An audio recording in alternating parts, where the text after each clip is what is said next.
What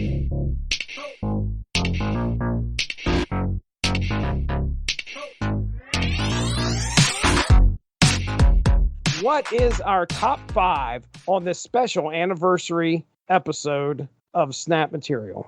Top 5 favorite titles. When they first started doing the titles, I was like, wait a minute, what's that? Do you type it in yourself? And then then I figured it out, and now I've got a bunch to choose from, and some I'll never use, but I have some favorites. I was kind of torn on titles there for a little bit because I found them kind of like one of these like throwaway things. I wasn't going to use them very much, but then you got to change your name every 30 days in Snap. So in Marvel Snap. So grab yourself a title and then change your name accordingly to make it flow. I didn't realize you could change your name, and so I was assuming that all the ones where the titles and the names fit together were bots. And I'm like, oh no, they made it so you can change your name. Okay. I'm going to go, I'll start with number 5 here. And if we overlap, you just say something. Okay. There's a lot of titles out there, so I really don't know if we're going to overlap. I might have been tempted to say, which ones just narrowly missed the cut, but yeah. But who knows? I will say that I lean toward ones I've used. Okay. I've seen it seems like I've seen some newer ones out there that were pretty clever, but I tried to go with the ones that I've actually used. Same here. There were a few that I really liked, and then when I got them, I didn't end up using them very much. Right. I'm going to be kind of surprised if I don't know your number 1. Oh, yeah, I have a feeling you will. I have a feeling you will. So number 5, my choice, embarrassment to my family. And you'll notice a theme here as we go through my top 5 that I like to pick the ones that are kind of self-deprecating. And yes, embarrassment to my family was definitely one of them. So I was like, okay, that's my number 5. Number 5 for me, the one I just swiped in, is loosely related to Wolverine. Okay. Which makes you feel like a part of the Marvel Universe, not because of just saying you're loosely related to a character, but I think a good 50% of the Marvel Universe is loosely related to Wolverine. That's true. Black Widow knew him when she was a child, for crying out loud. Yeah. So I like that one. All right. Number 4. I'm going to let you go first. What's your number 4? A relatively new one. I think I got this as part of the season pass, but it speaks to my love of obscure characters. Night Stalking from Home. They had pretty much near the beginning working from home in quotation marks, which, just kind of fit. And, even though this came out at the tail end of the pandemic, oh my gosh, can you imagine your collector's level if this hit right when COVID-19 did? Oh my gosh. Actually, the sad part is mine might not be that different, which just speaks to my overwhelming social skills. But, so working from home has been one that's been floating out there a lot. And then to tie it into the Night Stalkers from the Midnight Suns, Blade and Blade's friends that no one remembers their names. Yep. It's Frank Drake and Hannibal King. That one amuses me, and that's on a few of my decks right now. I like it. All right, my number 4 is Using My Degree. Yep. That's a good one. That's pretty recent for me too. I think I found that one. I want to say it was about a month ago. I unlocked it and I was like, oh my gosh, I've got an 18-year-old that's recently started college, and there's been plenty of conversations where I'm just like, I think college is a good thing. I went there. I assume it's done me some good. But then, you start looking at well, that piece of paper, where did it really get me? Oh, I've got a collector's level of 7,000 right now. So I'll put it on the resume. All right. Number 3. And this one I've had for a little bit, not very long, but enough time. And that is couple cubes short of a rank. Yes. I mean, my goodness, how does that not describe where you were at? I'd probably say at least 40% of the time after you hit level 70, you're just trying to scraping. I just need a few more cubes, please. Oh, back down. Oh, I'm back down. And back down. That's one I used quite a bit. I'm not sure why. Like I said, there's just so many of them, but that one could have easily been in my top 5. Yeah, it's a good one. All right, what's your number 3? This is one that I'd seen and admired from afar and finally got recently, and I probably put a little too much thought into when I use this, but I like to put it on decks that I'm hoping are going to be good. Capable of greatness, perhaps. Capable of greatness, perhaps. It's like, projecting confidence. Then maybe. That's good. So yeah, I haven't seen that one. Like to put on the decks that I think maybe there's something here. I think I've seen that one. See, just to take a step back here real quick, this is one of those kind of like I said, I didn't think much about the titles, but what's it take for them to create a title? Hardly anything. Just relate it to the Marvel Universe or make it funny. And there are a lot of titles out there. I don't know if I've ever seen that one that you're talking about. I may have played you and you might have had it, but I mean, there's a ton of different titles out there. I mean, they add just kind of like that little bit of, sparkle to the game. Mm-hmm. They make it that, yeah, okay, I want to put, for anybody that out there that's listening and doesn't understand much about this game, well, hey, we appreciate you listening to the podcast, number one. But one of the things that happens is when you play somebody, the name is there, and then below that is the title. So you could, you see your name, and then you see this title. So you got a bunch of options to pick from to kind of put that little bit of extra flair, that little bit of hilarity, or whatever, so that everybody who plays you sees that. But I would love to know how many different titles there are out there. There's got to be a lot. But anyway, all right, that's a good one. Okay, so I'm going to let you go with number 2, then you go first. This is another one I tend to put on specific decks, and I love that they let you put them on different decks. I think, when they first introduced them, it was just one. I mean, you could change it, but it was just one. Same with the avatars.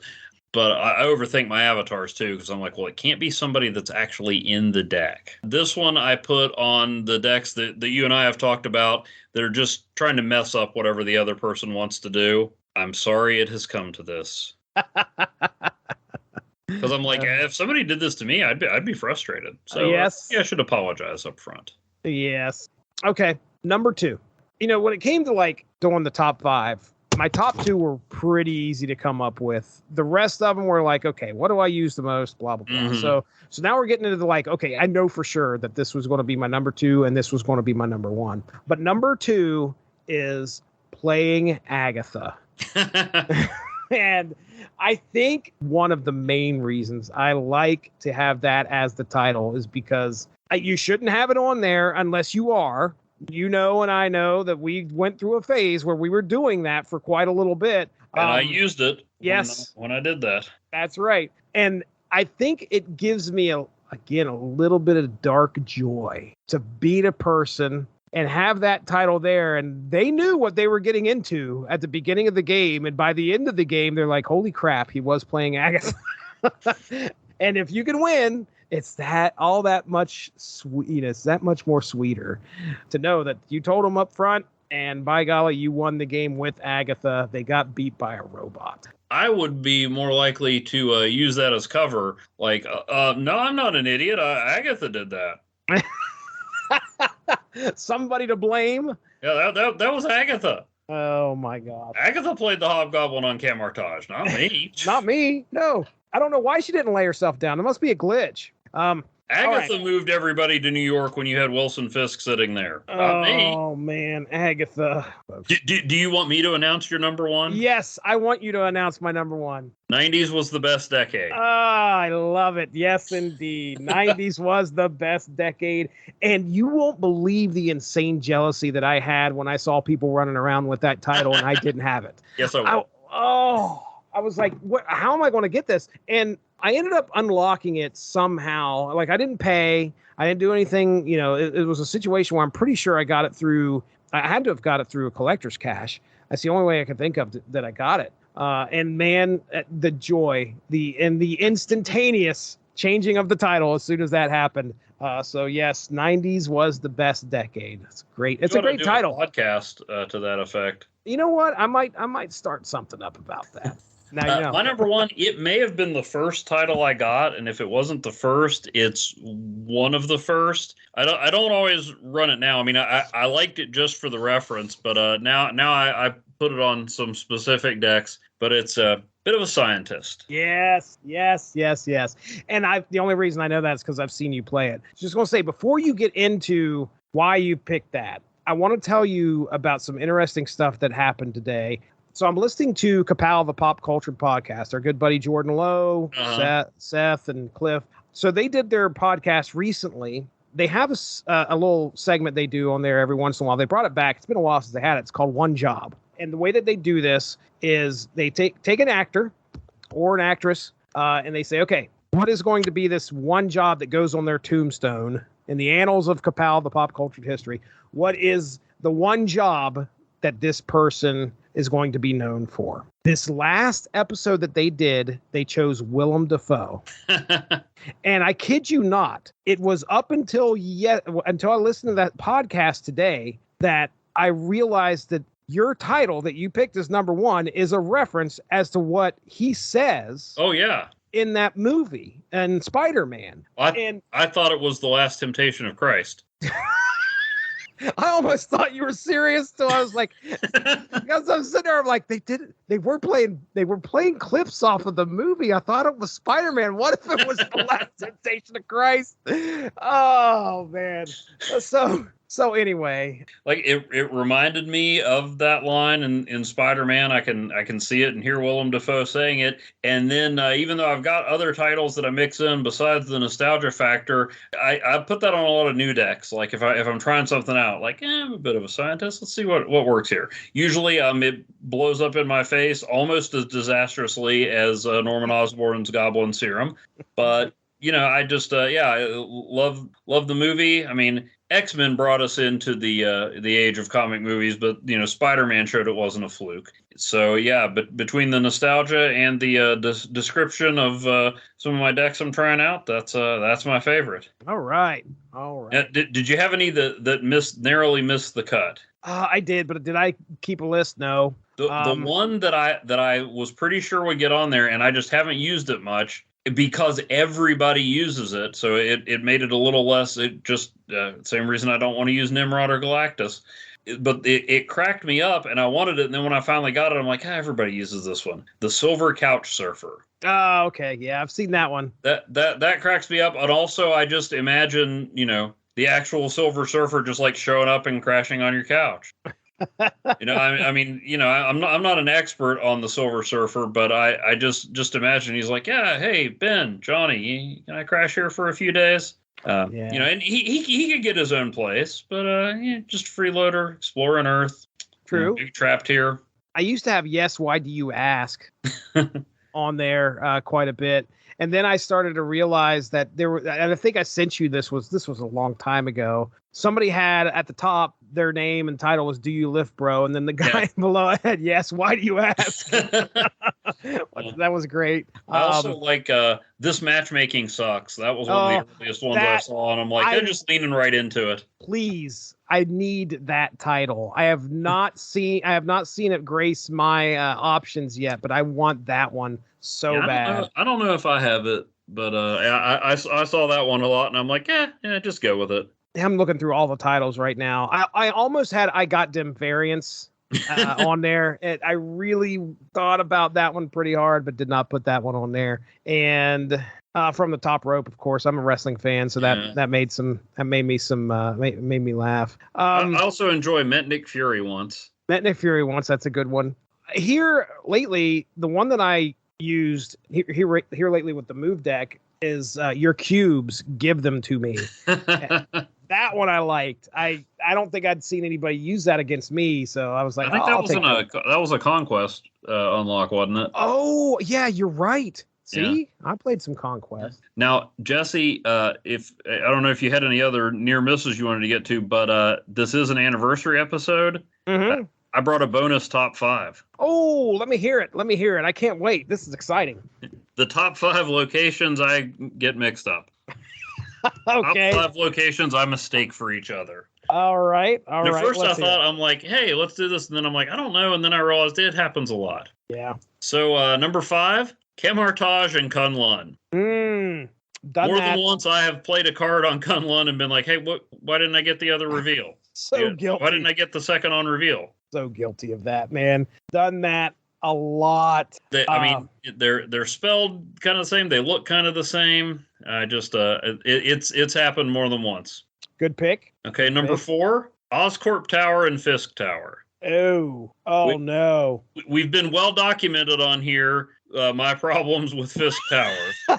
Yes, we have. It's happened live, but sometimes I don't play on Fisk Tower at all, and I'm like, yeah, I don't want my opponent to get these cards, and I'm like, oh no, I just don't want to move cards over there. Oh, I mean, man. they're both Spider-Man villains. They both have towers. Come on, guys. True. It's very true. Okay, another one, Sakaar and Sokovia.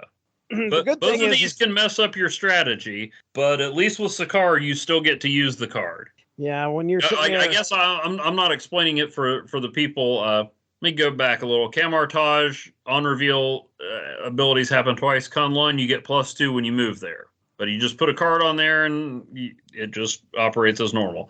Oscorp Tower switches, the card switch sides after turn 3. Fisk Tower, if you move to it, you get destroyed. Mm-hmm. It says it right there. And some people do it anyway. And then Sakaar will pull a card from your hand and put it on that location, which sometimes can be frustrating. Sometimes it can be quite helpful. Sokovia just discards a card from each hand. Yeah. This is a location that, I mean, you don't have to worry about making the mistake. It's going to make take all the action for you. It's just a matter of like, oh, hey, okay, here comes one of my cards. Oh, nope, my card just went away. Okay. But yeah, at least with Sakaar, sometimes you can get a card out there a lot earlier than you normally would have. You know, there have been times where I'm like, okay, which card's it going to pull? I'm like, oh, it's pulled, and now it's gone.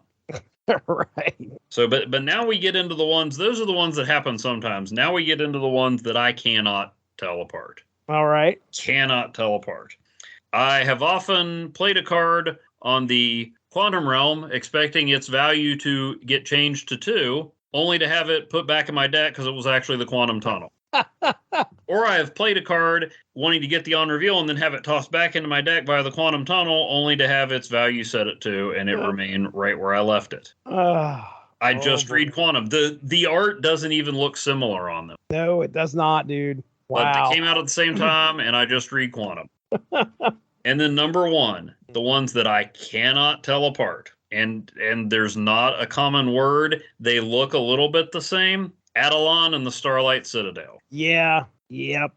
Okay, Adelon, that's the one that takes up all your cards, shuffles them in the deck, and then deals out 3 more, right? Yeah. Yeah. The Starlight Citadel moves the locations. I'm gesturing so you can see the locations moving in this audio medium. And there have been times where I'm like, okay, where are these locations going to end up? Wait, where are my cards going? Oh, man. Or that's usually how it happens, although sometimes it's been like, okay, and we're going to mix the card. Wait, why is everything moving around? Yeah. So yeah, Adelon and Starlight Citadel. The words don't look the same. The art, I mean, they do both. Wait, no, I think one happens after turn 3, one happens after turn 4. But they look the same, and I cannot tell them apart. No, I'm right there with you, dude. That's happened to me plenty of times where I'm like, okay, here we go. I wasn't expecting the switch in the locations. That's usually what takes me by surprise. I'm like, it's been out there since turn 3 or turn 1. And I'm playing like regular, and then all of a sudden the locations get changed up, and I'm like, why didn't I read what that was? But yes, I have completely been there. And I can see why that would frustrate you, because if someone's going to move the locations, it's going to be you and Quake. That's right. You dang right it's going to be Quake. And boy, oh boy, sometimes that would make me mad because I would throw Quake out there, and then I realize, oh, I've got Starlight Citadel on the board. What I just did is... You know, if it worked in my advantage, it ain't going to work in my advantage here after another turn or 2. Oh, man. Good list. Good bonus top 5. I love it. Thanks a lot for joining us. Make sure to tune in tomorrow for the next installment of Snap Material.